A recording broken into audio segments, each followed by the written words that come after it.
Hey everyone, welcome back to Dad's Bedtime Stories. For those of you who were not listening last night, we did an episode called The Magic Sword, and this is going to be the continuation to that series. Now, if you want to see more of this series and you have some ideas on what could happen next, you can write to me at dad.bedtimestories@gmail.com. Follow me on social media, Instagram, Facebook, YouTube, pretty much any of those things. And I think on each one of those platforms, there's a place where you can comment on what you'd like to see happen next in this series. Anyways, if you like the podcast, don't forget to share it with a friend and rate and review it on whatever app you're listening on. And now on to the Magic Sword, Part 2. Ninjas Attack. Don't worry, parents, it's not too violent or anything. Just imagine yourself laying in your bed as comfy as can be. You close your eyes and you begin to dream. You suddenly find yourself in a bright white room. You get up, look around the room, and you begin to search for an exit. You check the left wall and the right wall, but there really doesn't seem to be anywhere to go. You are looking for something that is not there, a voice says from behind you. You turn around and you see a glowing blue person. Who are you? I am the past master of the sword you now possess, the strange blue person tells you. The sword? You mean the katana I found in the forest? Well, how am I talking to you? You ask.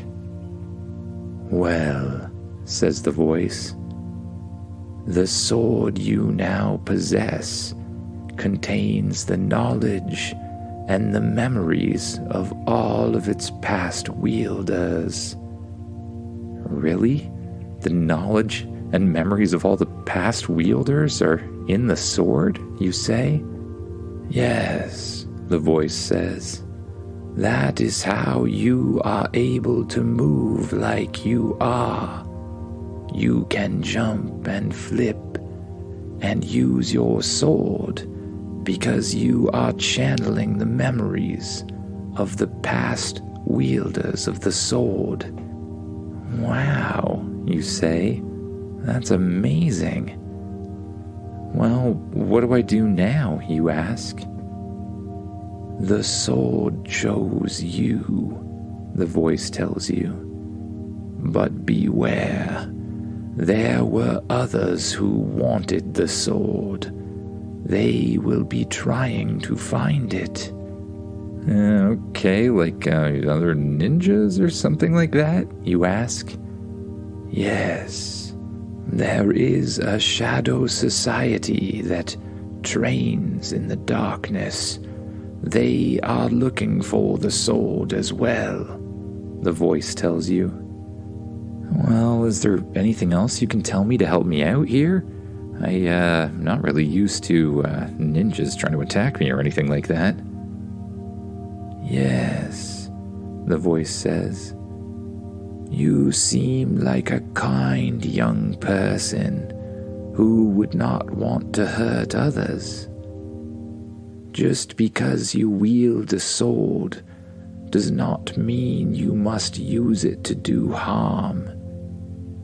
There are many techniques that the previous wielders of the sword had to put people to sleep or to stop them without harming them, permanently anyways, the voice explains. Can you show me some of them? Yes, the voice says. Suddenly, 4 or 5 different ninjas appear around you, almost as if magically conjured. But since you are in your dream, you kinda shake it off. Now I will show you the art of striking pressure points to make your opponent go to sleep, the voice says. One by one, the ninjas that just appeared attack the man who was there before. And one by one, he strikes them with a series of quick blows that cause the ninjas to just fall asleep and peacefully lay down on the ground. That's amazing, you say. You work with the master for a while. He shows you how to move your hands. He shows you exactly where to strike to make your opponents fall asleep. You practice again and again against the master, and then against the ninjas he conjured, until you have it all figured out. You're sure the muscle memory's there. Your hands move through the movements with ease, and you're confident you can put any random ninja to sleep, if you need to anyways. Hopefully that won't come up though. Good work, the voice says. Now it's time to wake up. Just as he says that, a bright light appears. You try to close your eyes to shield yourself from the light, but it doesn't really work. Soon the light disappears, and when you open your eyes again, you find yourself sitting in your bedroom, staring at the sword that's leaning against the wall in the corner. You swing off your blanket and swing your legs down out of bed. You get dressed for the day as quickly as you can, and you go grab the sword. Just like yesterday, you throw the sword over your back, and it somehow magically clips right on. Then it turns invisible, which is kind of perfect, because walking around with a sword on would bring up a lot of questions from people, you know? You go about your normal morning routine, eating breakfast, that sort of stuff, and then you head out for school. You walk away from your house a little bit before you hear rustling sounds. You get a strange sensation that gives you a shiver in your spine, and you know there's enemies nearby. Before long, out of all of the surrounding trees and out of the bushes pop what can only be described as ninjas. Ninjas everywhere. Some of them holding nunchucks, some of them with swords, some of them with staves, and even a couple holding bow and arrows. "Give us the sword," one of them says. "I don't want to give you the sword," you say back. "This is my sword. I'm the chosen one," you say. "You are not the chosen one. Our master is the chosen one. Give us the sword," the leader says again. "Again," you say. "Not gonna happen." You reach back behind you and grab the handle of the sword. It reappears as you pull it out of its scabbard. Then you get low in your best fighting stance, ready to defend against about 10 ninja. "That was the wrong answer," the ninja says. You brace yourself, gripping the sword as tightly as you can. You feel the memories of the past wielders of the sword flow through you, giving you the ability to leap, chop, dance, flip, pretty much anything you could need to do in a ninja battle. One of the enemies lunges towards you, but with a quick spin you evade and counter, your sword clashing against his, breaking it instantly. As another attacks, you leap over him, striking a pressure point on his neck in midair. Before he can comprehend what happened, he's already slumping to the ground, fast asleep. The techniques the ninja master taught you while you were sleeping are real. They really work. The battle intensifies. While some of your enemies fail to the might of your sword, others find themselves drifting into unconsciousness as you skillfully target their pressure points. Then you see two of the ninjas high up on nearby buildings. You quickly leap into the trees, climbing up them faster than any human should really be able to, flipping from branch to branch until you leap from one of the top branches, execute a perfect front flip, and land gracefully on the building nearby, where some other ninjas are waiting. But the rooftops become an arena of your skill. Your dance of evasions, spinning, jumping, and flipping out of the way of every attempted strike from one of the other enemies. One by one, at just the perfect moment, you hit your enemies in one of the pressure points, causing them to fall asleep instantly. Soon, most of them are sleeping peacefully on the ground. But then, the leader of the ninjas steps forward, your most formidable enemy. And he's not just a master with his blade, it also turns out he's adept in the art of pressure points. A tense duel occurs, both of you trying to find an opening. You dodge a swipe aimed at your neck and counter with a pressure point strike, but he evades just in time. The two of you seem evenly matched, until, in a surprising twist, you feign a forward strike, only to drop and sweep his legs. Off balance, he's vulnerable for just a moment, allowing you to tap a pressure point on his left arm. Slowly, his eyes close, he collapses onto the ground, and he immediately starts to snore.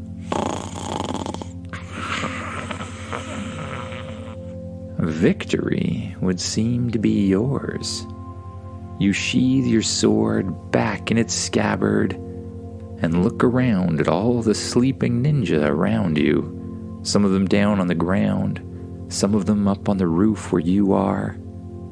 Then you hear a popping sound followed by a What's that?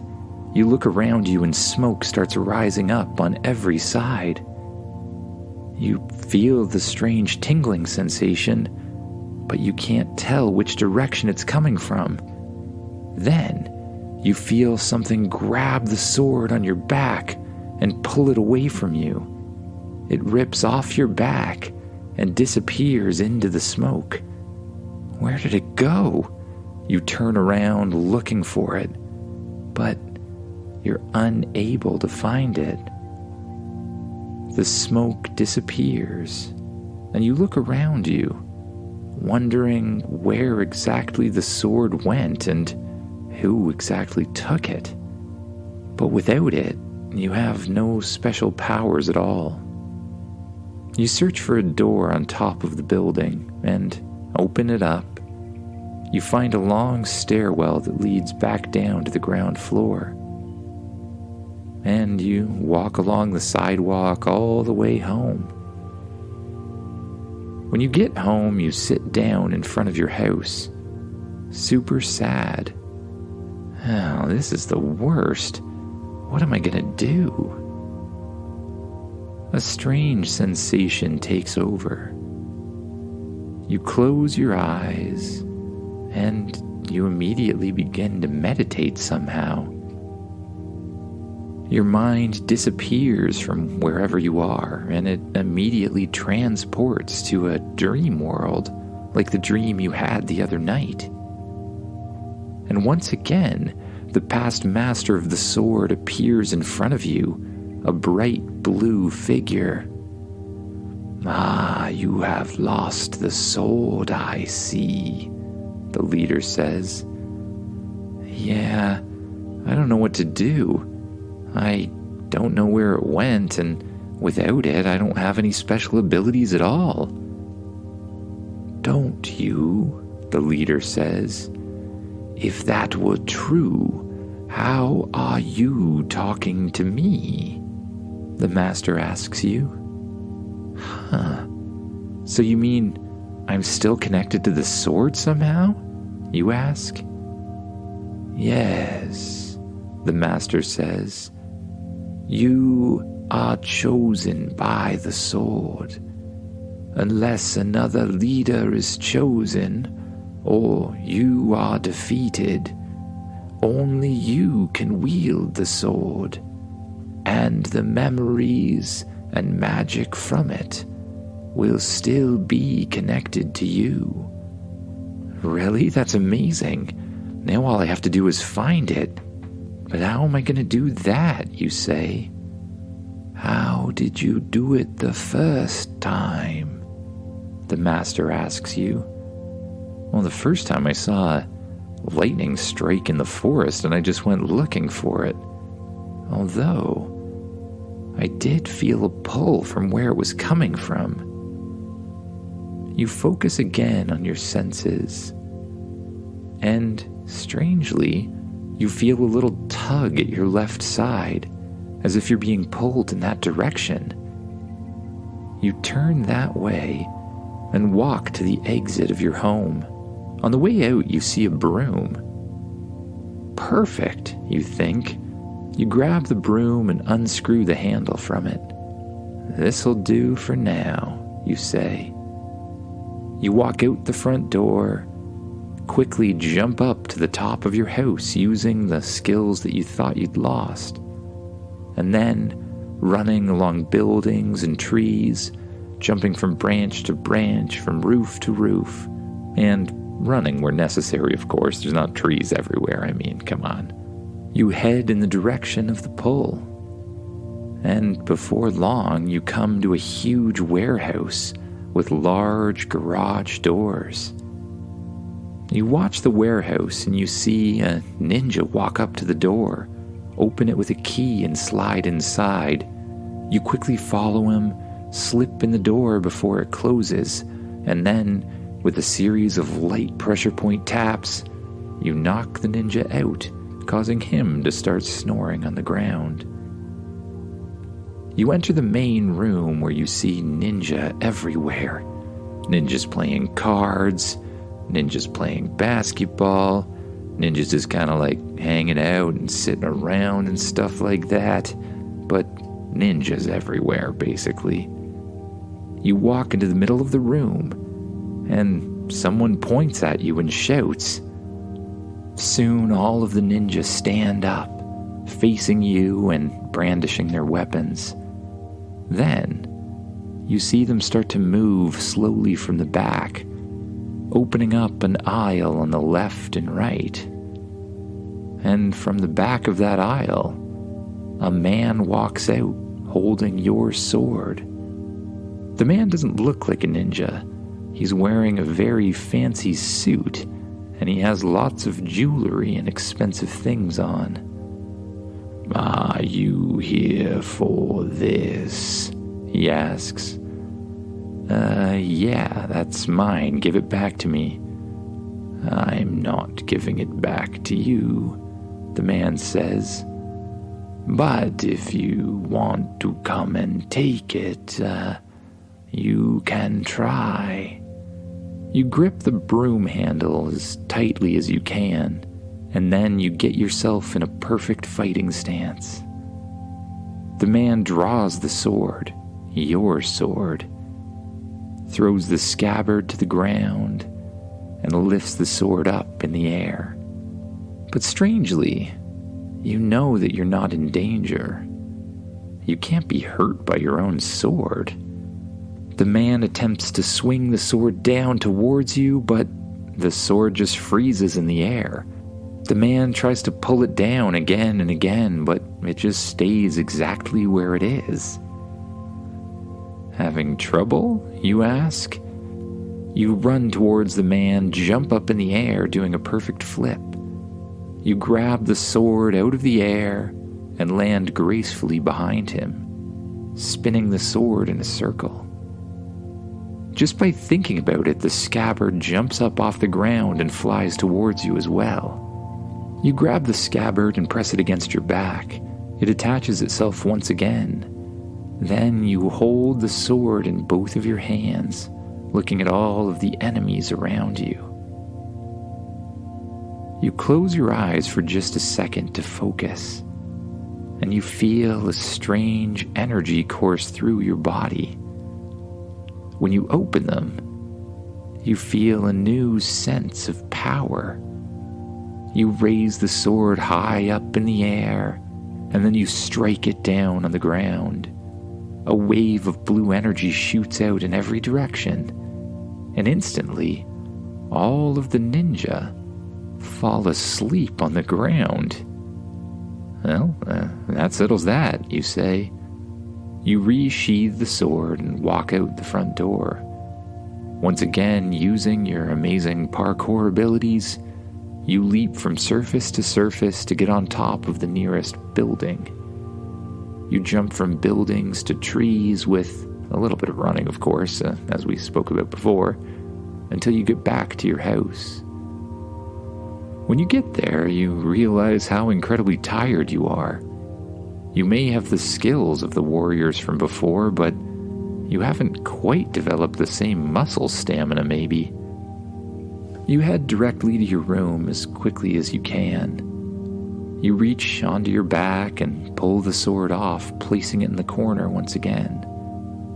You close your blinds and turn out your lights, and you climb into your bed. You pull the covers up over top of you, and you get ready for a well-deserved sleep. Your muscles are aching, and your eyelids are heavy. You just allow them to close. And with each breath, you allow your muscles to melt away and your body to sink deeper and deeper into the mattress. You allow your mind to drift away and fall asleep. Good night, everyone.